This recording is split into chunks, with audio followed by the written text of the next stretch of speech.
ताते देश भाषा करी अर्थ को प्रकाश करो जाते मन बुद्धि होके होते अर्थ भाषना जाते मन बुद्धि होके होते अर्थ भाषना लक्ष्मी निवास निलयम विलीन विलयम निदाय रतिवीरम आत्मानुशासन महम वक्षे मोक्षाय भव्यानाम। जो लक्ष्मी के अविनाशी प्रभु को उद्धार ग्रंथ रचूं आत्मानुशासन भव्य जनों को है शिवकार। आत्मानुशासन ग्रंथ जिसमें अभी तक हमने देखा कि एक बोलते हैं ना कि विलन को अगर ज़्यादा बड़ा बता दो तो हीरो अपने आप एंड में खुद ही अपने आप को वो महत्वता प्राप्त कर लेता है। हाँ, रावण को यदि ज़्यादा वो बता दो कि भैया वो लंकाधिपति था, उनके सामने देव भी नतमस्तक होते थे। हाँ, इतनी उसमें शक्ति थी, इतना उसमें बल था, वो बहुत ज्ञानी था, विद्वान था। तो आगे जब ये पता चलता है कि लक्ष्मण जी के द्वारा वो मारा गया, तो अपने आप वो महत्वता जो अभी अपन को रावण की शक्ति के प्रति आ रही थी, ताकत के प्रति आ रही थी, वो स्वयं कहाँ पर कन्वर्ट हो जाती है, वो लक्ष्मण में चली गई। क्या? तो वहाँ पर भी जब उसके अहंकार को इतना बड़ा चढ़ाकर बता दिया, तो यहाँ पे भी सबसे पहले तो ये बताया कि ये जीव क्या कर रहा है कि पाप पुण्य में रमा हुआ है, संसार में भटक रहा है, ये इसके दुख का कारण है। और कब से भटक रहा है? अनादि से भटक रहा है। हाँ, अभी उसका कोई भी वो ठिकाना नहीं है कब इसकी शुरुआत है। शुरुआत है ही नहीं, शुरुआत ही नहीं है। वो कब से भटक रहा है? किसके कारण? राग द्वेष आदि भावों के कारण। ये राग द्वेष भाव कहाँ हो रहे हैं? संसार में हो रहे हैं। संसार में भी पर्टिकुलर किस चीज में हो रहे हैं? तो वो धन के उसमें सबसे पहले बताया कि ये दिक्कत है भैया, कि धन है, इसको धन चाहिए, पैसों के पीछे भाग रहा है, लेकिन वही पैसे इसके व्याकुलता का कारण बन रहे हैं, वो जानने में नहीं आया। अभी आप तो जबलपुर गए थे, तब यहाँ पर एक टॉपिक उठा था, स्त्रियों के विषय में उठा था। वहाँ पर भी इसमें एक पंक्ति आई कि इसको प्रत्यक्ष दुख दिखाई देता है तो भी इसमें सुख मानता है। प्रत्यक्ष में दुख लग रहा है, अभी प्रत्यक्ष व्याकुलित हो रहा है, तो भी इसकी वांछाएं ऐसी है कि उसमें इसको सुख का आभास हो रहा है। अभी अपन ने कल परसों ही एक श्लोक देखा यहाँ, उसमें भी क्या आया कि जो मुनि है नहीं, लेकिन मुनि स्वयं को मान रहा है, आभास उसको मुनि का हो रहा है, उसे नटी मुनि कह दिया। जैसे नाट्य मंच में मुनि के वेश में जो उसकी प्रवृत्तियां नाटककार की होती हैं, वैसे ही वो मुनि वेश में आकर ऐसे नाटक भार से करता है, लेकिन अंतरंग जो उसके परिणाम हैं वो अभी विशुद्धता को प्राप्त नहीं हुए हैं। यहाँ पर अभी जो अपनी चर्चा अभी चल रही है, अपनी चर्चा चल रही है कि भैया दीन कौन है और हीन कौन है। यदि ये मानते हो, ये तो पता है, हमने पढ़ रखा है जिनवाणी में कि भैया परमाणु से छोटा और कुछ नहीं है, सबसे सूक्ष्म परमाणु है, सबसे छोटा परमाणु है। तो आचार्य देव उसकी उल्लांघना करते हैं कि भैया यदि परमाणु को सबसे छोटा मान रहे हो तो लगता है संसार में हीन लोगों पर तुम्हारी दृष्टि नहीं गई। क्या? कि उस परमाणु से भी छोटा वो हीन व्यक्ति है। और यदि आकाश को सबसे बड़ा मानते हो, भैया द्रव्य किसके आधार से रह रहे हैं? 5 द्रव्यों को कौन जगह दे रहा है? एक आकाश जगह दे रहा है। अगर आकाश को सबसे बड़ा मानते हो तो लगता है कि संसार में अभिमानी लोगों पर अपनी दृष्टि नहीं गई है। वो आकाश से भी ज्यादा बड़ा अभिमानी है, बताओ। तो इस प्रकार ऐसी ऐसी उलाहना पूर्वक बातें करते हुए आचार्य कह रहे हैं कि भैया इस दीन पने को छोड़ना है, हीन पने को छोड़ना है। और आज के श्लोक में तो ये भी गजब हो जाएगा कि हमने हीन पने को छोड़ने की बात समझी, उसमें हल्कापन हो जाता है, उसमें हमारा मान गिर जाता है, धर्म गिर जाता है। लेकिन दीन पने को क्यों छोड़ें भैया? दीन पने को छोड़ने की बात क्यों की है? इसमें वो भी बात आएगी आज के श्लोक में। तो अपन एक बार श्लोक का यहाँ से पाठ करेंगे। श्लोक 153 नंबर के श्लोक पर अपनी बात यहाँ से शुरू, नहीं 152 नंबर के श्लोक पर अपनी बात यहाँ से शुरू होगी। नहीं 152 तो अपना हो गया था। कौन दीन और कौन अभिमानी, कौन सा हुआ था अपना? हाँ, वांछक और अवांछक की बात अपन को करनी थी ना। तो ये वाला श्लोक है 154, 154 नंबर का श्लोक है, पेज नंबर है 146। तो चलो यहाँ से अपन पढ़ते हैं। वांछक और अवांछक की स्थिति, लेने वाले और देने वाले की गति विशेष का वर्णन आगामी छंद में करते हैं। अनुष्टुप छंद है, सभी इसका पाठ करेंगे। अदोज्जिग्रक्षवो यान्ति यान्त्यूर्ध्वमजिग्रक्षवः इति स्पष्टं वदन्तौ वा, वदन्तौ है, वदन्तौ नहीं, इति स्पष्टं वदन्तौ वा नामो नामौ तुलान्तयोः। वांछक पाता अधोगति और ऊर्ध गति नहीं वांछक जो, स्पष्ट जोते ऊंचे नीचे हुए तुला के पलड़े जो। क्या कि भैया वांछक पाता अधोगति और ऊर्ध गति नहीं वांछक जो।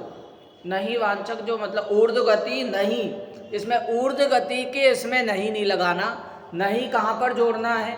जो वांछक आगे लिखा है उसमें नहीं जोड़ना है। क्या जो वांछक है वो तो क्या करता है? उसको कौन सी गति प्राप्त होती है? अधोगति प्राप्त होती है। और जो ऊर्ध गति का अधिकारी है वो अवांछक है, जिसमें कोई वांछा नहीं है। इसमें दीन को नहीं लेना, इसमें जो अधिक पैसे अधिक धनवान है उस व्यक्ति को नहीं लेना है। या एक प्रकार से कहें कि जो धनवान होकर जिसके अंदर मान का पोषण है उसको नहीं लेना। क्योंकि धर्म का तो ऐसा ही है, पुण्योदय तो ऐसा ही है, जो धर्मी जीव है उसके पीछे पीछे साता वेदनीय अपने अपने आप आती रहती है, लेकिन उसमें ममत्व भाव नहीं रहता। भरत चक्रवर्ती जी का ऐसा उदाहरण कि भैया आप अपना साम्राज्य तो घुमाओ, संपत्ति तो दिखाओ है। वहां पर समाज में ये चर्चा हो रही है भरत चक्रवर्ती के बारे में कि चक्रवर्ती हैं, काहे के वैरागी, इतनी भोग संपदा में है, इतने भोग दिख रहे हैं, इतनी रानियां दिख रही हैं, काहे के वैरागी। तो वहां पर वो जो व्यक्ति गया है उसने क्या, उसको क्या दिया? तेल दिया, तेल से भरा हुआ कटोरा दिया पूरा। कहा कि गिरना नहीं चाहिए, नहीं तो पीछे तुम्हारे नंगी तलवार है, वो गर्दन तुम्हारी उड़ा देगी अगर एक बूंद भी गिरी तो। अब उस बेचारे का पूरा ध्यान उस तेल पर गया है, वो पूरा साम्राज्य देख कर आ गया है। हाँ, आने के बाद चक्रवर्ती पूछ रहे हैं कैसा लगा? बढ़िया, मैंने सजा के रखा है, तुमने वो वाली जगह देखी? अरे कहाँ, हम कैसे देख लेते, हमारा पूरा ध्यान तेल पर था, कटोरी पे था, यदि वो गिर जाता तो हम बाकी और चीजें देखने के काबिल नहीं बचते। तो इसलिए क्या हुआ, ऐसे ही भोग संपदा में जो रमे हुए हैं लेकिन ममत्व भाव जिनको नहीं है, उनके लिए क्या कह रहे हैं, उनकी पूरी दृष्टि तो अपने आत्म स्वभाव में है। अभागा भरत कहा जाता है उनको, जिनके तीनों रत्नों की प्राप्ति एक साथ हो रही है। केवल ज्ञान रूपी रत्न की प्राप्ति हुई, उसी समय चक्र रत्न की प्राप्ति। केवल ज्ञान किनको, उनके दादा को, उनके पिताजी को, आदिनाथ भगवान को, उनको केवल ज्ञान की प्राप्ति। पुत्र रत्न की प्राप्ति भरत चक्रवर्ती को, चक्र रत्न की प्राप्ति भरत चक्रवर्ती को। अरे भैया, ये तीन रत्न मिलने के बाद भी उनको अभागा किसमें लग रहा है कि केवल ज्ञान की प्राप्ति हुई और मैं वहां पर अभी भी दिव्य ध्वनि सुनने के लिए यहाँ पर नहीं रहूँगा, वहाँ पर साम्राज्य को जीतने जाऊँगा। तो बताओ यहाँ पर स्वयं को कितना अभागा मान रहा है। आप कुछ क्या कहते हैं, आप कुछ भी कहो, वो वाली पुस्तक है उसमें आया है ये वाली, और दो कहानियां आई हैं भरत के ऊपर, अभागा भरत, उच्छिष्ट भोगी।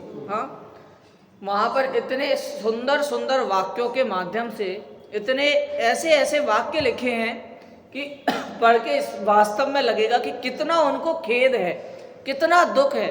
और यहाँ पर तो सबसे पहले में पहले समाज में कुछ भी हो रहा होगा, कहीं भी जाना होगा, तो सबसे पहले स्किप क्या होता है, मंदिर। सबसे पहले स्किप होता है देव दर्शन, सबसे पहले स्किप होता है जिनवाणी का पठन। तो ये स्किप करने वाली बात नहीं है, ये तो धारण करने वाली बात है। तभी तो जाकर तत्वाभ्यास में हमारा बल निश्चय दृढ़ होगा। यहाँ पर भी अभी बात आ रही थी, यहाँ अंत में बात आई, इतनी जबरदस्त बात कि पुरुषार्थ के संबंध में बात आ रही थी। यहाँ पर यदि उसका पुरुषार्थ आत्म स्वभाव में नहीं हो रहा है, तो इसका मतलब क्या समझो कि उसका पुरुषार्थ हीन है। अब ये मत समझना वो पुरुषार्थ नहीं कर रहा, वो पुरुषार्थ तो कर रहा है, लेकिन कहाँ कर रहा है, मिथ्यात्व में पुरुषार्थ कर रहा है। उसका पुरुषार्थ उलझा हुआ है, उसका पुरुषार्थ कार्य का उल्टा पुरुषार्थ है। अब इसको क्या करना है, उस पुरुषार्थ को सुलटा करना है। ये शब्द थे, उल्टा पुरुषार्थ और सुलटा पुरुषार्थ। सुलटा पुरुषार्थ क्या, कि जो सम्यक्त के लिए पुरुषार्थ हो रहा है वो सुलटा पुरुषार्थ, और जो मिथ्यात्व में पुरुषार्थ चल रहा है वो उल्टा पुरुषार्थ। बताओ, ऐसी बातें आ रही थी, मतलब पढ़कर भी अपन को ये इतना मजा आ रहा था, और यहाँ पर देखो वो अनुभूति पूर्वक जो बातें कर रहे हैं तो उनको कितना आनंद आता होगा। कल ऐसे ही कल 6 डाला में बात आई स्वरूपाचरण चारित्र में, कि जो अकथनीय है स्वरूपाचरण चारित्र, इस बात को अपन कह भले कितनी चर्चा कर ले, लेकिन इसमें आनंद कितना है वो अकथनीय है, वो अनुभव गम्य है। लोकाकाश में तो द्रव्य दिख रहे हैं, अलोकाकाश में जब कोई द्रव्य नहीं है, 5 द्रव्य नहीं है, तो भैया क्या और तो कैसा दिखता होगा वो, ये अपन बता नहीं सकते। ये सर्वज्ञ के केवल ज्ञान गम्य बात है। केवल ज्ञान में कितना आनंद बता नहीं सकते, अनुभव गम्य है मात्र। तो हम तो ये इतनी ऊपर ऊपर की चर्चा करके हम क्या समझ लेते हैं कि भैया मैं ही धर्मी हूँ, मेरे से बड़ा और कोई धर्मी नहीं है। लेकिन वास्तव में अभी तो हमें यदि ऐसा नहीं है, अनुभव नहीं है, तो ये जिनवाणी का पठन करके वो धीरे धीरे अनुभव क्या होता है, क्या बोलते हैं अपन संसार, बिल्डअप होता है, क्या अपन बनाते हैं, उसका निर्माण होता है। वो कब होगा, ये तत्व ज्ञान के बल से होगा, ये अपन को तत्वाभ्यास से होगा, तत्व चिंतन से होगा, और क्या बोलते हैं तत्व प्रभावना से नहीं होगा। तत्व प्रचार से नहीं होगा, तत्व विचार से होगा। तो इसीलिए दूसरे नंबर पर है ना छोटे दादा ने तत्व विचार को लिया। एक बहुत ही कोई भी नया बच्चा आए वहाँ पे तो उसको एक शब्द एक लाइन रटवा देते हैं बड़े बच्चे सीनियर। तुम्हें क्या बोलना है, मेरा लक्ष्य क्या है, हाँ नहीं ये वाला वाक्य भी नहीं, मेरा चिंतन क्या है, आत्मानुभूति और तत्व प्रचार। सीधे आत्मानुभूति के बाद डायरेक्ट तत्व प्रचार। दादा बोलते हैं भैया हमें सीधे तत्व प्रचार पे छलांग नहीं मारनी, पहले तत्व विचार तो हो तब जाकर वो तत्व प्रचार कार्यकारी है। तत्व विचार के बिना कुछ कार्यकारी नहीं। देखिए आगे उसमें क्या कि स्पष्ट बताते ऊंचे नीचे हुए तो लाके पलड़े जो। हाँ, सब्जी लेने गए, कुछ भी लेने गए, वहां तराजू होता है, तराजू उस समय तो बिल्कुल एक बराबर रहता है जब तक किसी एक पे भी वजन नहीं आता।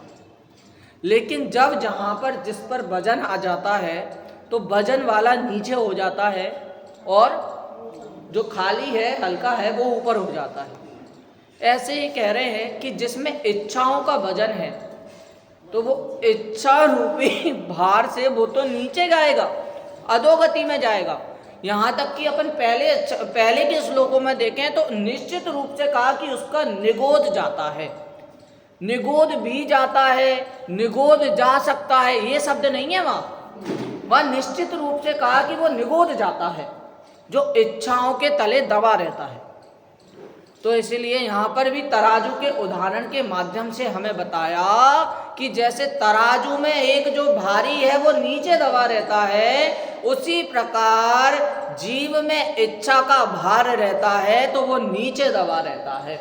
उसको अगर ऊपर एक ही उसमें गति में जाना है, 4 गति बताई है, मतलब 4 वो मोड़े बताए हैं ना, यदि उसको मोड़े नहीं लेना, सीधे जाना है तो भैया इसके लिए तो एक ही उपाय है, इच्छाओं का पूर्ति।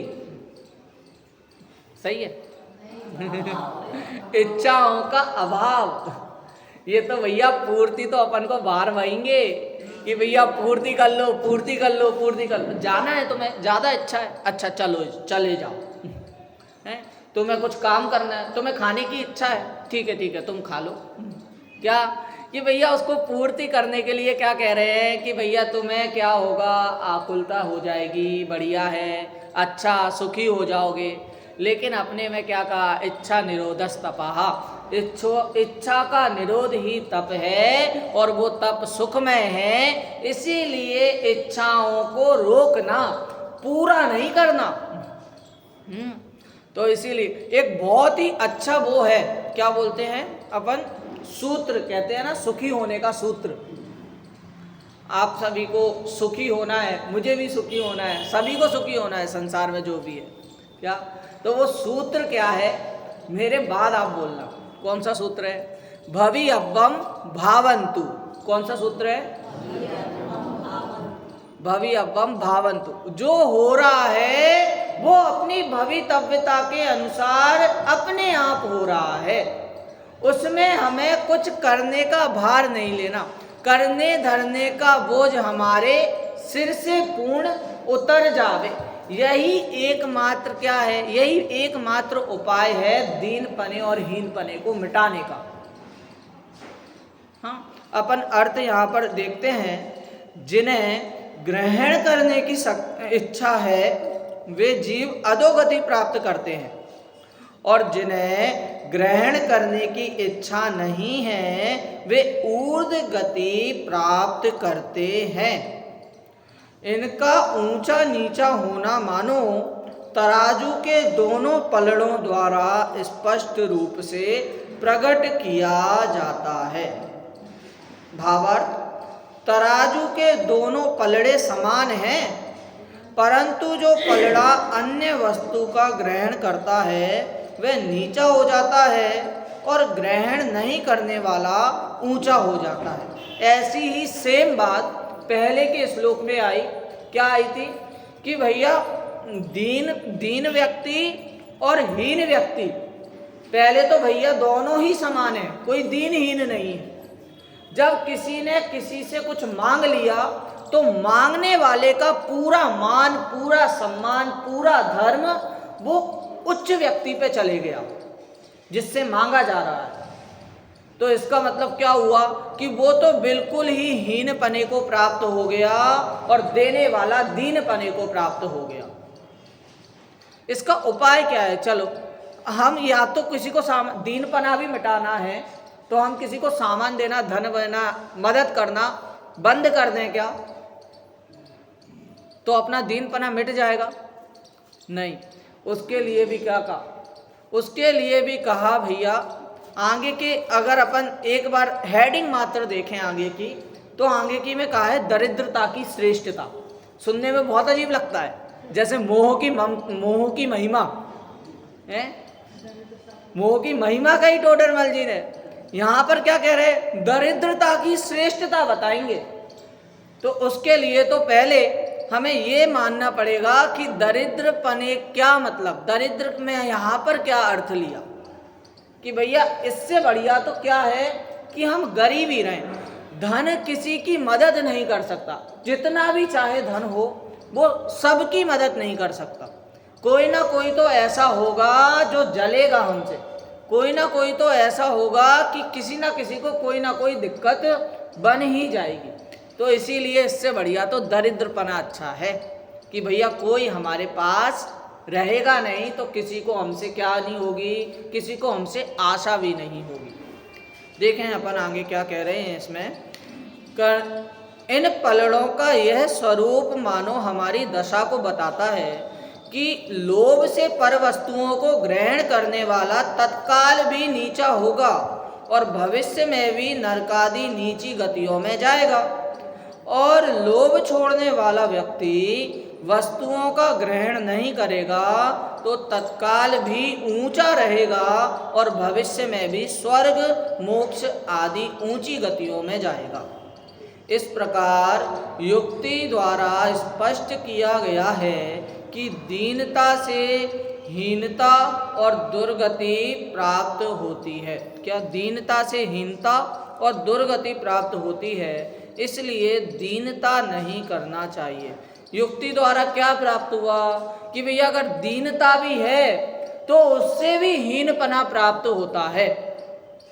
अरे हम ज़्यादा दूर क्यों जाएं, एक बार किसी ने विधान कराते हैं, क्या दीनता की यहाँ पे क्या बात की कि यदि विधान कराया और विधान में एक स्थान था, ये सुनी हुई बात है कि भैया विधान कराया और सोना गिर के पूरे रूम बुक कर लिए, पूरे रूम, हालांकि आने नहीं है इतने लोग, तो भी पूरे रूम बुक कर लिए। क्यों? क्योंकि भैया हमारी तरफ से विधान होगा। वहाँ पर प्रस्ताव ये रखा कि भैया ठीक है, विधान की मुख्य जो सारी विधि हैं वो आपके परिवार द्वारा करा लेंगे और बाकी कुछ विधियाँ समाज द्वारा करा लेंगे।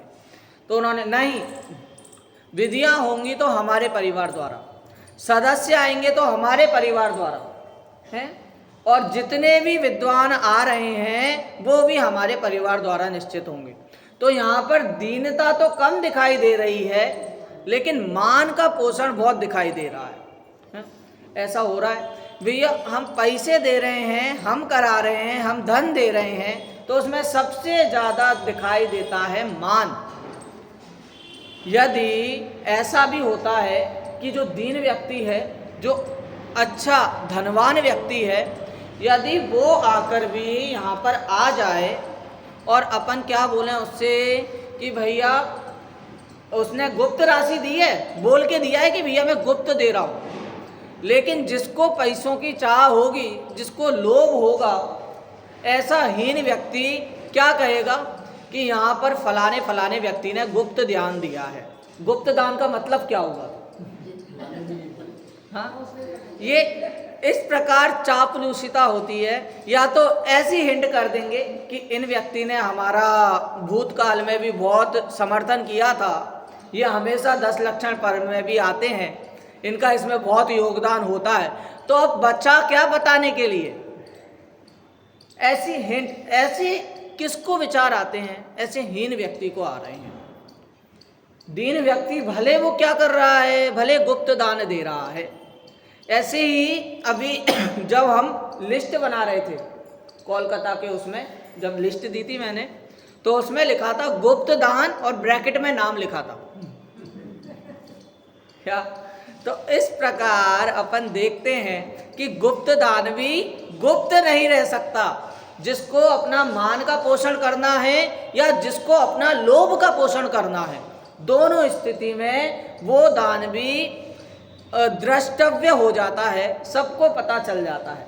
तो ये ऐसी प्रवृत्ति कहाँ दिखाई दे रही है? ये दीन व्यक्ति यदि ऐसा कर रहा है तो वो भी हीनता को प्राप्त हो रहा है। प्रश्न आता है कि भैया दीनता में ऐसा कौन सा पाप है जिससे दुर्गति होती है? उत्तर देखते हैं। दीन व्यक्ति को लोभ कषाय की तीव्रता होती है, जिससे अन्य कषाय भी निर्बल हो जाती हैं। उसकी लोक लज्जा मिट जाती है, वह धर्म को भी नहीं गिनता। अरे बहुत क्या कहें, जो धर्म सर्वोत्कृष्ट है उसका अपमान करके भी वह अपना प्रयोजन सिद्ध करना चाहता है। इसलिए दीनता महापाप है। आपने देखा होगा कि इसके मुंह उसकी तारीफ, उसके मुंह उसकी तारीफ। दीन व्यक्ति क्या सोचेगा, अरे भैया मैंने इतना सा दान दिया और बाकी सबने इतना ज़्यादा दान दिया कि समाज में मेरा मान घट जाएगा। ऐसा जिसको विचार है। लोभ की बात कही कि भैया उसको लोभ किस बात का है? लोभ उसे सम्मान का है, मान का है। जैसे वो वाली कहानी आती है ना कि भैया वो गुरुजी गुफा में रह रहे थे, फिर निकले 12 वर्ष, कितने वर्ष बाद वो लगता है एक मेला, कि भैया मेला लगेगा, तब वो बाहर आते हैं और तब बहुत सारे लोग उनके लिए खड़े रहते हैं दर्शन के लिए, और वो चले जाते हैं बिना कुछ खाए पिए। वो ऐसा कार्य कर रहे हैं। उनका भोजन क्या था? उनका भोजन था मान कषाय। किसी ने बोल दी नहीं है मेला, नहीं है गुरुजी, वो बाहर आए, देखा कोई नहीं है, वो तुरंत मर गए। बताओ, यदि भोजन से जीवन चल रहा है, मान से जीवन चल रहा है, तो भैया ये तो अपन ने देखा हुआ है कि ये मान क्या चीज है, कि मान अपन को नीच गति का कारण बन रही है। लोभ नीच गति का कारण बनता है। मान कषाय के संबंध में आपको यदि देखना हो तो मोक्ष मार्ग प्रकाशक में देखो क्या क्या बताया। चारों कषाय के संबंध में एक पंक्ति तो कॉमन है कि कुछ ना कुछ करके, विष आदि को ग्रहण करके, खुद का मरण करके भी खुद का भला करना चाहता है, सुखी होना चाहता है। ये चारों कषायों में एक पंक्ति सेम है क्या, कि कुछ भी हो, ये अगर कषाय की तीव्रता है तो इसे खुद के मरण की भी परवाह नहीं है। मर के भी क्या चाहता है? मान चाहता है। भैया मेरे लिए क्या क्या, एक जरूर मैंने एक सीन देखा था, मोबाइल पे आया कि हम मर जाएंगे, फिर हमारे स्टैचू बनेंगे, हमारे नाम की रोडें बनेंगी। हाँ, मरने के लिए भी वो क्या सोच रहा है? कोई ऐसी हमारी बात चलती है, तो वहाँ पर जब बड़े दादा ख़त्म हो गए थे जब, तो तब बच्चे जो नए नए आए थे या जो बाहर के थे, तो उस समय क्या हुआ था कि भोजन स्किप हो गया था, भोजन शाम का चले गया था। तो शाम को रात में क्या हुआ, रात में सब लोग आए तो उन्होंने क्या किया, सबको केले के चिप्स और जो भी गुड़ की वो होती है चिक्की वगैरह, तो राजगिरा, ठीक है, तो जो भी उन्होंने ऐसे फरार दी वहाँ पे। और फिर बाद में क्या हुआ, बच्चे जब कोरोना के बाद आए, ये कोरोना के पहले की घटना है, कोविड के बाद आए, तो बच्चे क्या बोलते हैं कि भैया एक आपस में बात करते हुए मजाक मस्ती में कि भाई वो बोलते हैं ना कि मैंने इतना पढ़ूंगा, यदि नहीं पढ़ा बोर्ड में तो मैं तो समझो मर गया। तो बच्चे बोलते मर जा, हमें रात को खाने को मिलेगा। क्या कि भैया ऐसी मजाक मजाक में भी ऐसी बातें होती हैं कि भाई मरने को अच्छा गिन लिया जाता है कहीं पर।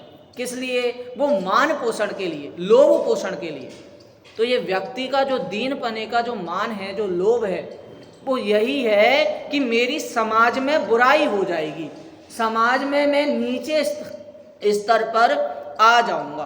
तो इस प्रकार की जो लड़ाइयाँ अपन को देखी भी जाती हैं, बिजनेस में देखी जाती हैं कि भैया अगर मैंने ये वाली कंपनी मेरी ऊपर नहीं उठी, कोई और सी कंपनी ऊपर उठी, तो उसके लिए क्या क्या प्रवर्तन उसको करना पड़ता है, कैसे कैसे परिणाम अपने बिगाड़ने सुधारने पड़ते हैं।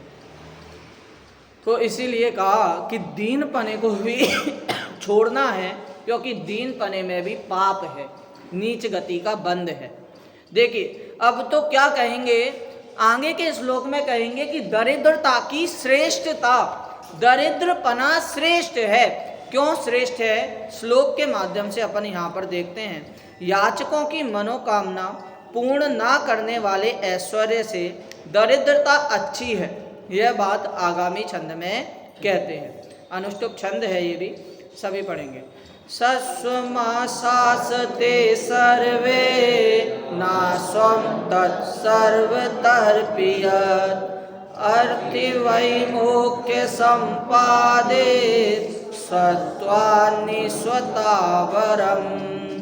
सभी धनिक से आशा रखते वह ना दे सके सबको धन, याचक विमुख होए धनपति से अतः श्रेष्ठ होना निर्धन।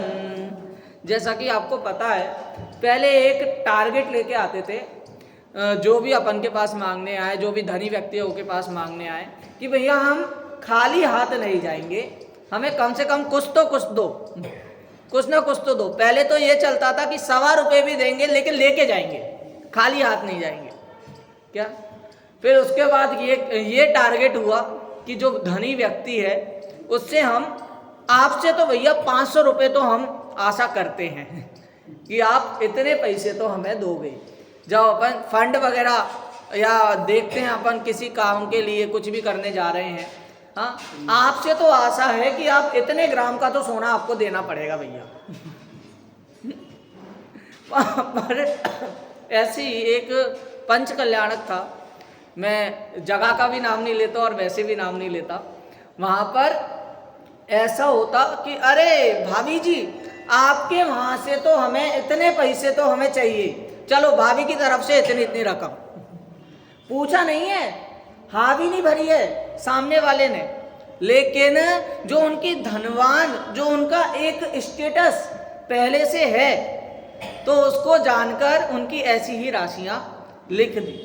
क्या कि यहाँ पर जो मांगने वाली प्रवृत्ति है उसको तो अपन ने हटा ही दिया।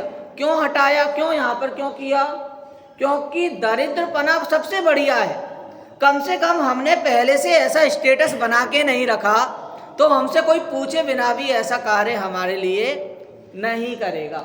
यहाँ पर धनवान पने को क्यों बुरा कह रहे हैं कि सभी धन ऐसा नहीं है, इतना धन किसी के पास नहीं है कि वो सभी का हित कर सके।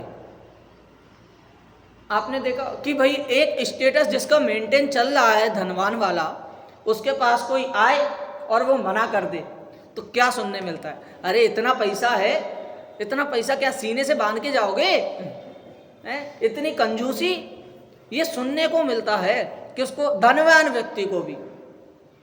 तो इसीलिए कह रहे हैं कि इससे बढ़िया तो दरिद्रता अच्छी है। ना नौकर, ना चाकर, ना बीवी, कुछ भी उसके आसपास नहीं दिख रहा है, लेकिन धनवान व्यक्ति के आसपास इतनी सारी चीज़ें दिखती जा रही हैं, उनके ड्राइवर दिख रहे हैं, उनकी गाड़ियाँ दिख रही हैं। तो इन सबसे उलझने से बढ़िया तो ये है कि दरिद्रता बढ़िया है। जैसे कि पहले के श्लोक में कहा था ना कि चांद में धब्बे हैं, तो उन धब्बों से बढ़िया है या तो ये पूरा काला होता, राहु होता, ठीक है, लेकिन जो चांद की जो श्वेतपना है, जो उसकी किरणें हैं, उससे उसके धब्बे दिख रहे हैं, तो वो अशुचिता को प्राप्त हो रहा है। उसी प्रकार मुनिराज हैं, यदि मुनि के पद पर हैं तो ऐसे निंदनीय कार्य नहीं करो, ऐसे धब्बे मत लगाओ। और यदि ये धब्बे लगा ही रहे हैं तो संसारी अवस्था में ही रहो, मतलब गृहस्थ अवस्था में ही रहो, मुनि पद का छेद करो, ठीक है। मुनि पद अंगीकार ही मत करो, छेद की तो बात अलग, अंगीकार ही मत करो जब सामर्थ्य नहीं है तो। ऐसे ही यहाँ कि भैया अगर धनवान हो और सबका हित करने की ऐसी विचार धारणा भी है, लेकिन वो धनवान व्यक्ति सबको सुख नहीं कर सकता धन के माध्यम से, उसी प्रकार इससे बढ़िया है कि मैं दरिद्र रहूं, मेरे पे कुछ भी ना हो, मैं कहीं पर कोई की आशा भी मेरे पास ना हो, क्योंकि आशा ही एक मुख्य कारण है जो निराशा में कन्वर्ट होती है। आप करो किसी से आशा, आप करो किसी से उम्मीद कि भैया तुम लाओगे फर्स्ट रैंक, जो थर्ड रैंक आई है उससे फर्स्ट रैंक की उम्मीद थी, तो उसको भी सुनने में ये आता है तुमसे उम्मीद तो नहीं थी थर्ड रैंक की, चलो तो भी ठीक है, क्या वहाँ पर भी निराशा हो रही, क्यों? आशा है इसलिए। एक वो भी आती है पंक्ति, यहाँ तक मुझे याद नहीं आ रही, आशाओं के संबंध में ही, आशाओं का हुआ खात्मा, भरी तमन्ना पड़ी रही, भरी तमन्ना पड़ी रही। आता है ना, एक आपने नाटक देखा होगा, एक वकील ऑफिस में बैठे सोच रहे थे मन ही मन, ये कह दूंगा वो कह दूंगा, केस लड़ूंगा मन ही मन। फिर एकदम से उसको हार्ट अटैक आ गया, जो उसने सोचा था वो कुछ भी नहीं कर पाया। आशाओं का हुआ खात्मा, धरी तमन्ना पड़ी रही, धरी तमन्ना पर। ये आशा है बहुत दिक्कत वाली बात है। देखो अपन अर्थ देखते हैं, सभी लोग धनी व्यक्तियों से याचना करते हैं और सभी को तृप्त कर सके ऐसा धन किसी के पास नहीं होता, इसलिए याचकों को विमुख करने वाले धनी होने से तो धन रहित तो होना ही अच्छा है। भावार्थ, यदि कोई ऐसा माने कि धनवान होने से अभिलाषियों के मनोरथ पूर्ण किए जा सकते हैं, इसलिए धनवान होना अच्छा है, परंतु सभी अभिलाषियों की मांग पूरी कर सके इतना धनी व्यक्ति तो कोई नहीं होता। आपने वो एक उसकी, मेरे को नाम याद नहीं आ रहा, लेकिन एक कथा है कि वो नौकर के घर पे ही, जो पहले नौकर था अब वो सेठ है, और वो जो सेठ था वो नौकर के घर पे ही काम करता है, बताओ। और वो उसको क्या करता है कि भैया वो थैली दी है उसने धन से, अनाज से भरी, लेकिन अब उसके भाग्य में नहीं है, तो वो अनाज की थैली भी फटी निकली, वो घर तक पहुंचा और क्या हुआ कि वो पूरी थैली खाली।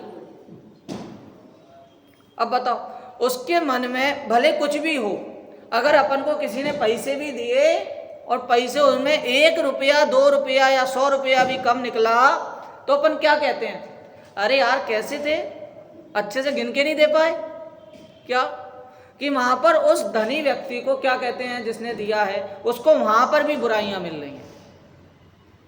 तो इसीलिए बढ़िया कहा दरिद्रता को कि भैया यहाँ पर मैं सबके कार्य पूर्ण नहीं कर सकता, इसलिए ये धन वास्तव में नहीं हो तो ही बढ़िया है। क्या बोला आगे? सीमित धन होने पर भी सभी लोग उसकी आशा रखेंगे और सभी की आशा पूरी ना होने से वे दुखी होकर विमुख हो जाएंगे। इसलिए ऐसा धन होने से अच्छा निर्धन होना है। निर्धन होने से कोई उससे आशा नहीं रखेगा। प्रत्यक्ष देखो कि धनवान के राजा, मित्र, स्त्री, पुत्र, याचक आदि सभी दिखाई देते हैं, परंतु निर्धन का कोई दिखाई नहीं देता। अरे सही बताएं तो धनी व्यक्ति के लिए तो सब नज़र रखते हैं, इनकम टैक्स वाले भी धनी व्यक्ति पर नज़र रखते हैं। आप देख सकते हैं शेयर मार्केट का जो सबसे बड़ा, जिसको बिग बुल कहा जाता था, कौन था वो? हर्षद मेहता। बताओ, उस पर भी सब लोग नज़र रख रहे थे। यहाँ तक कि सबसे ज़्यादा दिक्कत उसे किससे हुई? अपने खुद के सगे मैनेजर से, भैया से। भाई बताओ, उन्हीं के कारण तो वो जेल गए।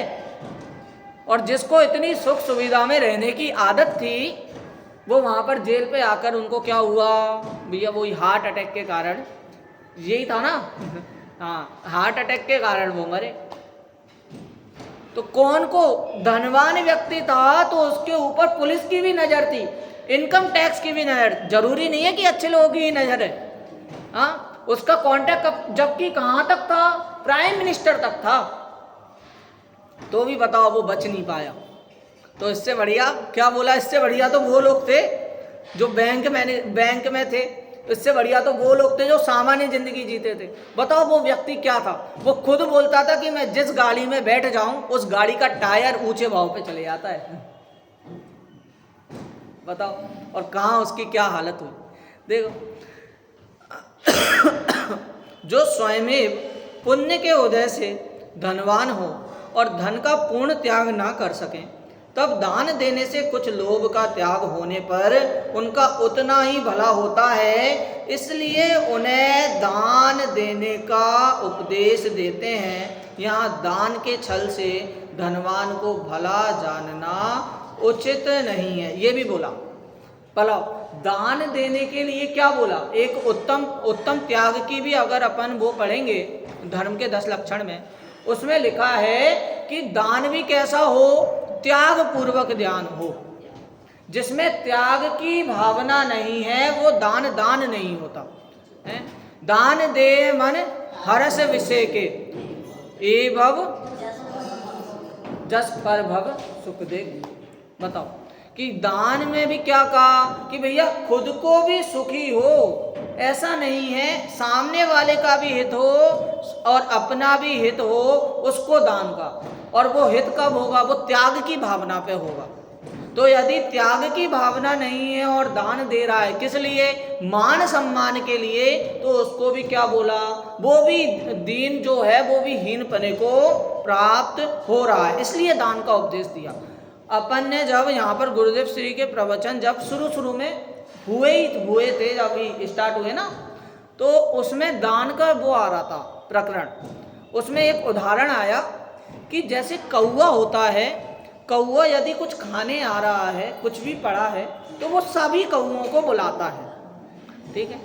लेकिन यदि खुद धन कमा रहा है और दान आदि क्रिया नहीं करे, धर्म आदि में नहीं लगाए, तो इसका मतलब समझना वो कौए से भी गया बीता है कि वो दान का भोग खुद अकेले कर रहा है। किसका, धन का भोग खुद अकेले कर रहा है। तो इसीलिए यहाँ पर दान की प्रवृत्ति को उस धनवान को कह रहे हैं। और धनवान छोड़ो, जो जितना भी कमा रहा है उसके लिए क्या कह रहे हैं कि अपने हिस्से में आधा हिस्सा तो धर्म आदि के दान आदि में लगाना। ऐसी बातें आई हैं, ये मेरे मन की बात नहीं कह रहा मैं, क्या ऐसा लिखा है जिनवाणी में। हाँ, उत्कृष्ट आधा, इस प्रकार से उन्होंने वो किया। क्या सबसे हीन 10%, हाँ सबसे हीन में 10% को लिया। तो देखिए धनवान को भी दान की प्रवृत्ति कही। अब आशा रूपी खाई की अगाधता, इसकी अपना जो चलेगा ये आगे अपन करेंगे कि आशाएं अभी हुई ना, आशा निराशा का कारण है। अब देखेंगे अपन कि आशा निराशा का कारण किस प्रकार है, आचार्य देव ने किस माइंडसेट से लिखा है। क्या उल्हाना करते करते अपन ने देखा कि भाई क्या क्या बातें करते हैं। चलो अपन आज की वाणी यहीं पर ही अपन विराम लेते हैं, कल इसके संबंध में चर्चा अपन करेंगे।